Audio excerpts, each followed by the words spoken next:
नमस्कार, times of Swaraj में आप सबों का स्वागत है और मैं हूं संतोष सिंह। और आज हम टाइम्स ऑफ स्वराज में चर्चा कर रहे हैं कि देखिए इलेक्शन का समय है, बहुत तरह की खबरें आती जाती रहती हैं। इस वजह से बहुत सारे मित्रों का मैसेज हम पढ़ नहीं पाते हैं, लेकिन मैसेज जब कभी भी मौका मिलता है जरूर देख लेते हैं कि क्या मैसेज है। तो बहुत सारे शिक्षकों का फोन भी आता है, मैसेज भी आ रहा है कि सक्षमता परीक्षा को लेकर क्या करें, दें या नहीं दें या क्या करें, क्योंकि पहली सक्षमता परीक्षा का रिजल्ट हो गया और उसकी पोस्टिंग को लेकर इलेक्शन कमीशन ने अनुमति नहीं दी। अब दूसरे की बात हो रही है, वो भी टेंटेटिव डेट 10 मई को रखा गया है। अभी चुनाव है, 10 मई के बीच में जैसे परीक्षा लेंगे, ऑनलाइन परीक्षा होगी। उस परीक्षा का भी इलेक्शन खत्म होते होते रिजल्ट निकल जाएगा। अगर 10 मई से शुरू हो गया तो 4 जून से, तो आप बताइए दोनों सक्षमता पास विद्यार्थी को पोस्टिंग में फिर वही खेल होगा। और ये भी कहा है कि अगर आप पहले रिजल्ट से संतुष्ट नहीं हैं जिला से, तब दूसरी सक्षमता परीक्षा में भी अपियर हो सकते हैं और चॉइस जिला अगर मिल गया तो आप अपना वहां जा सकते हैं। मतलब सभी तरह के ऑप्शन आपके खुले हुए हैं। इसको लेकर लगातार लोग पूछते हैं कि हम सक्षमता का परीक्षा दें या नहीं दें, क्या करें। देखिए, सक्षमता की परीक्षा के पीछे सरकार की जो मंशा हमें समझ में आती है वो ये है कि आप जहां पोस्टेड है ना, वहां उस आपको रहने देना नहीं चाहता है, आपको उस जगह से दूर भेजना चाहता है। ये मंशा स्पष्ट हमको दिखता है और समस्या आप लोगों के लिए यही है कि जगह छोड़ना नहीं चाहते हैं कि हमारी पत्नी हम साथ में हैं, घर से 10 किलोमीटर पर है, 20 किलोमीटर पर है। तो ये जो आपकी कमजोरी है, उस कमजोरी का लाभ विभाग उठाने की तैयारी में है कि इसकी कमजोरी है, इसलिए इस पर इसी आधार पर नकेल कसा जाए। और उसकी वजह आप भी कम लोग नहीं हैं।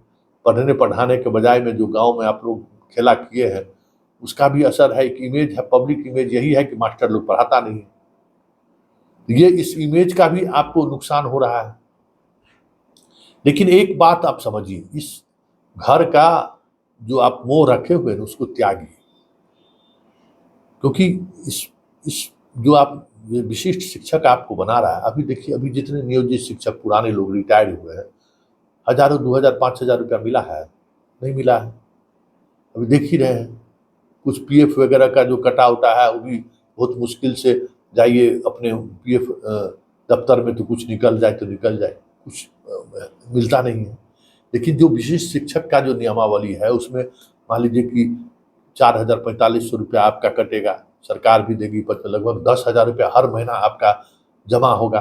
अगर सपोज कीजिए 20 साल नौकरी अगर आपका है, 10 साल नौकरी है, एक ही साल नौकरी है, तो 1,20,000 रुपया तो मिलेगा। 20 साल नौकरी है तो कितना पैसा हो गया, और 40 लाख रुपया लगभग आपको मिलेगा। तो ये रिटायरमेंट के समय एक बड़ी राशि आपके लिए होगा ना। तो आप तत्कालिक आप सोचते हैं कि भाई हमारा पोस्टिंग कहाँ कर देगा, कि दूर कर देगा, पति पत्नी को अलग कर देगा। अरे ये सारी बातें सर्विस पीरियड के दौरान बहुत सारी चीजें बदलेंगी। 2-4 साल बाद बहुत सारी चीजें आपके अनुकूल हो सकती हैं, लेकिन इसके लिए आप अपने भविष्य को ही दांव पर लगा दें, ये हमें लगता है कि कई एक्सपर्ट से हमने बात की है, तो उनकी जो राय है ये वो यही राय है कि ये सही नहीं होगा। आप सक्षमता परीक्षा दीजिए, और ये जो लाभ है रिटायरमेंट के बाद 30 लाख 25 लाख 20 लाख रुपया जो आपको मिलेगा, वो एक बड़ी पूंजी है। और पति पत्नी है तो 1 करोड़ मिलेगा, मान लीजिए 20 साल 25 साल नौकरी है। तो एक किसी को चेहरा देखने नहीं पड़ेगा, किसी को ये नहीं करना पड़ेगा, एक व्यवस्थित जीवन जिएगा रिटायरमेंट के बाद। इस चीज़ों को भी गौर करिए, इस पर भी मनन करिए कि ये बड़ा लाभ है और इस लाभ को छोड़िए मत।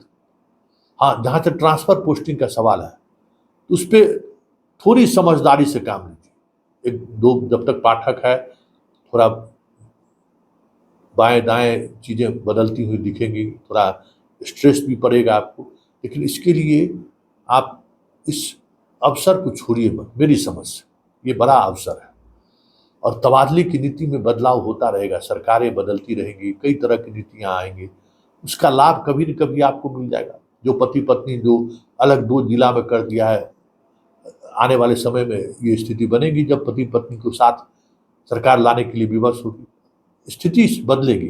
लेकिन वो जो चीज़ें हैं वो तो आप एक बार अगर आप मिस कर गए तो फिर तो दोबारा वो आपको नहीं मिल सकता है। तो ये जो ट्रांसफ़र का जो तनाव आप ले रहे हैं ना, या फिर कहाँ कितना दूर भेज देगा, इस तनाव से बाहर निकलिए और इस तनाव को तोड़िए।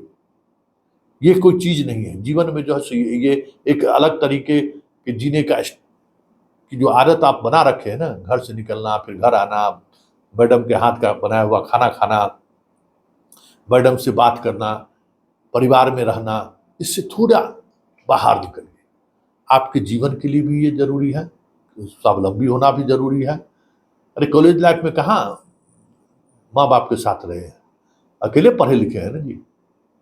स्टोव में खाना बनाते थे, हैं कुकर में जो है सो एक में दाल आलू और ऊपर में चावल दे के बना के सीटी बना के दाल भात चोखा खाते थे। खाइएगा, समझिए कि कॉलेज का जीवन जी रहे हैं, लेकिन इसके लिए ये इस अवसर को छोड़ना मेरी समझ से सही नहीं है।